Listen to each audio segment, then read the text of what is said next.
Thanks, Nick. Hopefully, you guys can hear me okay. Greetings from wet and cold Oakland, California. Let me just get myself set up here.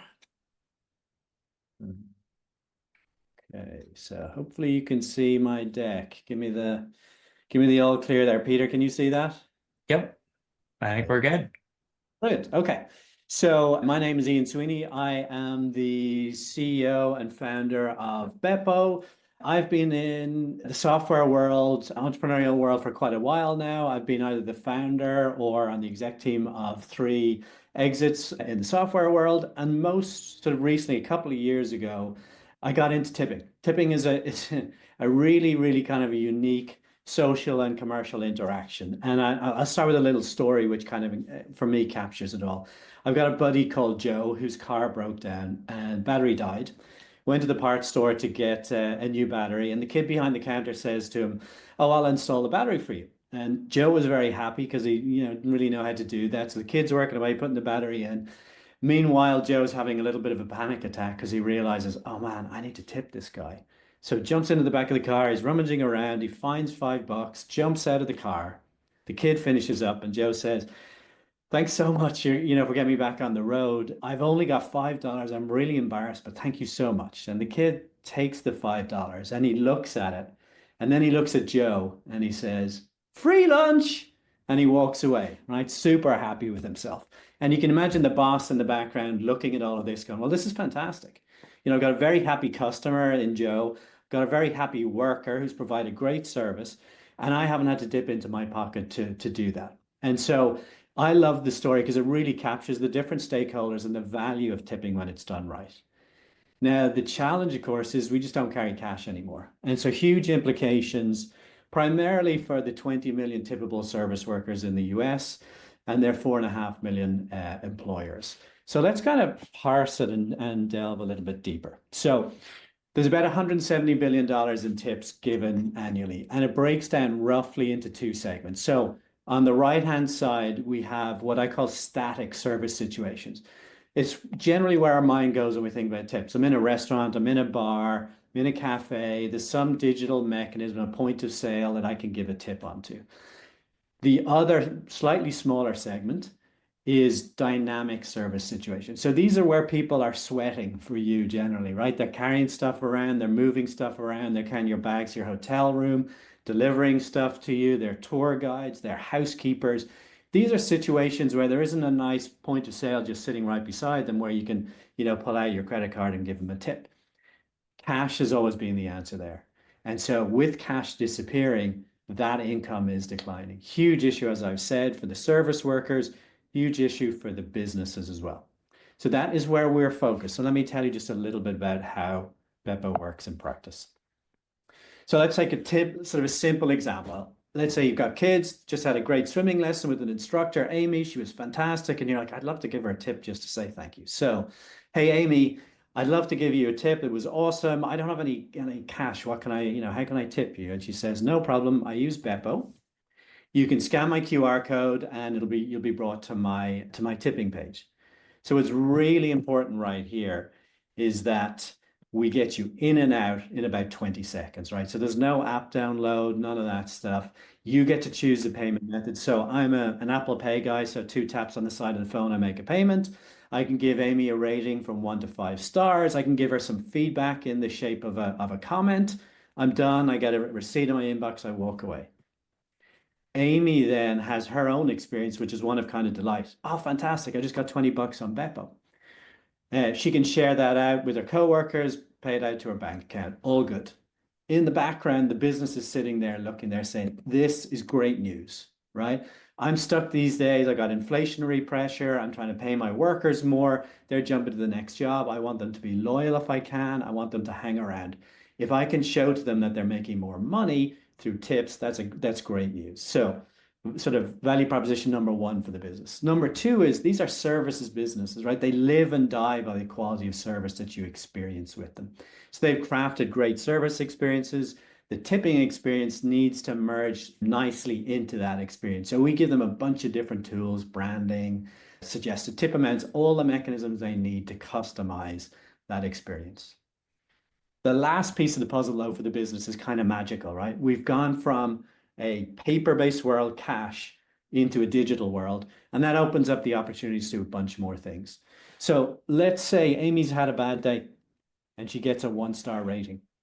The business wants to know about that straight away. They want to intercept that customer. They want to understand what the issue is and try and resolve it before the customer, let's say you're in a hotel environment, leaves the hotel, nasty gram on Yelp and a bad review, which impacts the business. So our underlying AI is doing sentiment analysis on all that feedback that's coming in, instantly notifies the manager to say, hey, you've got an issue here. Amy, pool number two, here's the customer. It happened 7 minutes ago, and you've got the context to try and resolve that situation.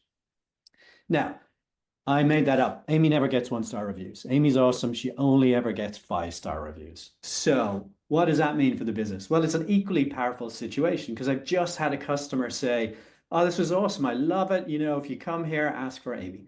Perfect time to say to that customer, hey, would you like to post publicly on TripAdvisor, Yelp, or Google Reviews, whatever the appropriate platform is. So that's exactly what the platform does. It does a sentiment analysis, realizes a positive outcome, shuttles them across.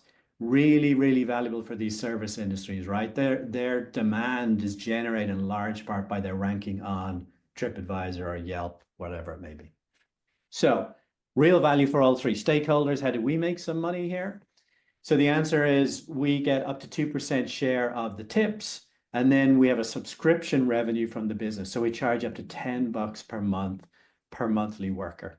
So if we zoom back out another level and just get a sense of the scale of the opportunity here, we got $80 billion in tips, up to 2% transaction fee that we get to capture. And then on the SaaS side and the subscription side, 20 million service workers at $10 a month. So we're talking a reasonably large TAM and about $4 billion.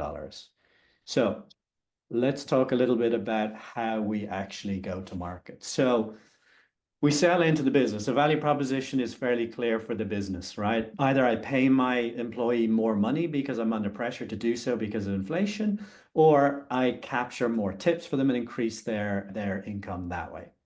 So the business then turns around to the service workers and says, guess what, guys, your pay is going to go up because you're going to get more tips. We just purchased a service called Bepo, which will allow you to accept digital tips.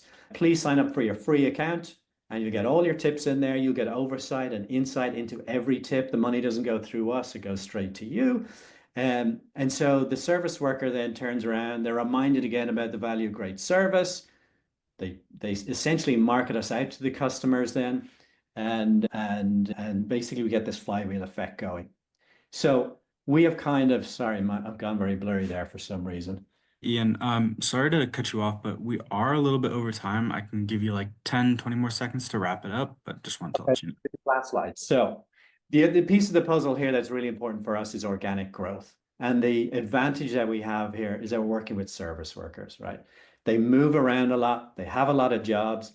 They've in the sense that you can provide a product that they really value, they're going to share it with their peers in the space. So we harness organic growth to get there. So 75% of them would recommend us today. So just to wrap it up, to give you a sense of where we're at as a business, we're growing about 15% month over month. We're in 44 states in the US, 8 Canadian provinces, over 1,400 workers on the platform, range of different businesses from hotels to last mile delivery to home services to tour guides, bunch of different folks. Range of businesses are from the largest one is about 600 workers down to 5-person businesses. And then we also have the ability for individual folks, workers to come to us directly, solopreneurs to sign up, and they can do that with a free account. So there we go. Awesome. No, I think this is great. Thank you, Ian. I've thought a lot about, tipping because oftentimes I want to tip, but I don't carry cash. And, it's kind of an awkward experience. I think the question that is the obvious one is, why not Venmo, right? And I get from a business perspective why that may not solve the solution or be the solution, but curious your thoughts on Venmo and people just using the QR code that they provide through that app.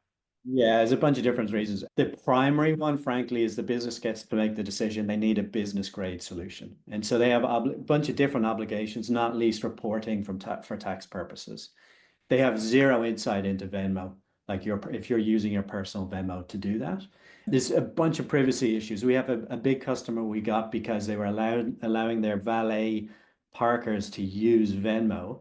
They're a high-end brand. And in doing so, if you Google this, some great stories.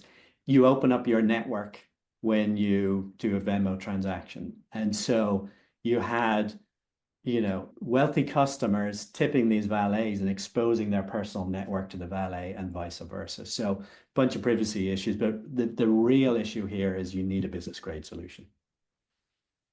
And then can you talk a little bit about what how your customers are currently using it? Are the people doing the work going and saying, hey, here's my QR code, here's my NFC chip, whatever, to be able to tip me to the customers, or is it placed somewhere else? And really what I'm trying to get at here is, you had that example of the 1 star, and I'm curious if people are actually like, if I provided a poor service to a customer, I'm not going to go asking them for a tip, right? And so the business isn't going to get that visibility that I think they're really paying for, right? Um, I'll answer the first part. There's a bunch of we provide a bunch of different mechanisms that are appropriate for the type of the business. But just to the second part of your question, one of our customers, and this is where it came from originally, does last mile delivery. And so it's not a QR code, it's actually a text message with a link and an email with a link. And originally, we didn't offer the ability to provide feedback without a tip. And a couple of times we had people pay tips to give negative feedback. Like, here's your dollar tip, and here's why, So the really tipping is a form of feedback. And so we've opened the aperture. You don't actually have to give a tip to give that feedback because the feedback in and of itself is really important. And then what's also really important is fine tuning the presentation of that opportunity to something that makes sense for the business. So if you're in a hotel room, a QR code makes a bunch of sense, right? If you're doing the last mile delivery, it's all digital anyway, so it makes a lot more sense to harness that. Yeah, that makes sense. So you talked a little bit about kind of your go-to-market and flywheel. How are you acquiring customers, these businesses? Is it, phone calls, advertising? Like how do you get in front of that business? Yeah, great question. So we are primarily focused from a marketing and sales perspective on San Diego. And the reason being, we want to be shooting sort of fish in a barrel rather than try and spread ourselves too thinly. So it's been networking for the most part to get that flywheel going. So we're pretty well known in San Diego. So we get a lot of inbound from the business side. And so what we're beginning to see now is it's really a value obviously to the worker, right? It costs them nothing and they have multiple jobs. So what we're beginning to see the early effects of is workers telling other workers about it and workers moving jobs and bringing it to. But our focus right now, given our scale, is really on sales directly to the businesses in the kind of hospitality and tourism network, which in and of itself is fairly tight. In future, we'll kind of ramp up the marketing directly to the workers and try and harness that organic growth. Can you give us an idea? And I understand it's early. I guess like one of the big questions in my mind is, at $10 per worker plus 2% transaction fees, if there's enough lifetime value there to cover your acquisition costs, just because selling to SMBs is notoriously difficult from a CAC and churn perspective. And would love any kind of insights you're willing or able to share around that. Yeah, we'll have to see in time where the CAC ends up, and I think the data that we have, we couldn't really extrapolate it, right? It's blocking and tackling at an early stage. But what we are seeing is that early stages of that organic growth, which is essentially zero cost to us, zero cost acquisition. So I think that is in our favor. The other thing is that we're not exclusively we're not they're going to say we're not targeting at all, but we're not really targeting your 5-person businesses, right? Mm-hmm. Problem is the same for a 50-person business, right? So hotels might be a good kind of example of it. So we're targeting them. They may have, depending on the scale of the organization, 50 to 60 to 70 people. So we're sort of more mid-sized business economics. So the acquisition cost at the moment makes sense. The other thing that we're doing is we sort of realize this, that in the customer experience, the golden moment is to understand how you're doing is when you ask somebody for a tip, right? They've just had that experience and you could say, how did we do? But actually, once from the business perspective, that sort of percolates throughout the business. It's valuable in terms of reputation management later on, for example, for worker performance. And so there's an opportunity to grow that $10 per monthly worker beyond where we're at today. Got it. Well, we have an office in San Diego, so I'm there periodically. So I'm excited to look for opportunities to try it out. Yeah, great. Thank you. Awesome. Thank you, Ian. Awesome. Thank you both very much. Ian, one last question from Stefan. He asks, if one employee knows their customers aren't satisfied, why would they want their boss to know that? Could they decide to use Bepo without their boss knowing? It feels like two different questions. So the employee, so the employee isn't always in control of the presentation of Bepo, right? So in the example, the last mile delivery, or where the text message goes out, or a hotel room and there's a QR code. So they don't actually control, generally speaking, if the customer gets to provide feedback. So that's one part. And then, sorry, what was the second part again? Could they use Bepo without their boss knowing? In theory, they could. However, businesses require a tipping policy, right? They get to decide if tipping can happen at all and how it happens. So, strictly speaking, you should really check with your boss if you're going to use it, I suppose would be the way of answering that question. Perfect. Well, thank you very much.